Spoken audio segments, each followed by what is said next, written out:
Gerald, Melito on the Queen of the Turf Saturday. How she come through her last run? She come for a run good, you know. It was a tough run with a big weight in her back on a wet track, but she's pulled up well and done well since. And her work this week's been very good, and really happy where she's sitting going in the race on Saturday. Well, a good performance from her get her a trip to Hong Kong for the BMW.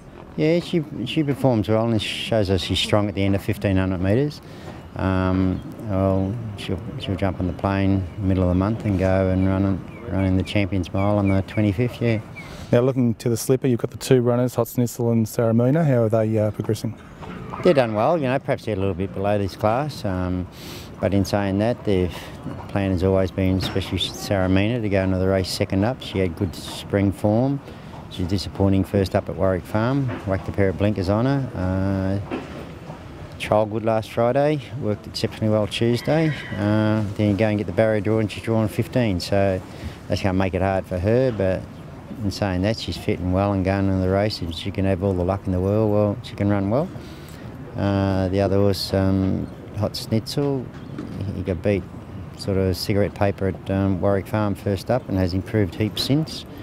Once again, I trialled him last Friday and hit the line good, and his work on Tuesday morning was exceptional.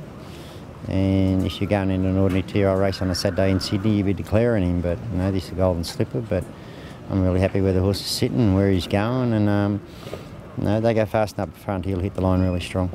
I guess with those high pressure races like the slipper coming in second up and being a little bit fresher, it's probably maybe work in their favour. Yeah, it could work in their favour. I know both two-year-olds are very fit. They've had a trial, a race and a trial again. You know, they haven't had the legs worked out of them, and they're going in the race as fit and as well and as fresh as you can be going into a race like this second up. But no, some say it wouldn't be ideal, others say it's okay. I'm happy where they are, and both horses, you know, going on their last gallops, and in the last 10 days leading in the race, you couldn't be happier with them. Are leaning to one or the other? Plus they have a leaning to Hot Schnitzel because of where he's drawn in the race, and he's drawn 7.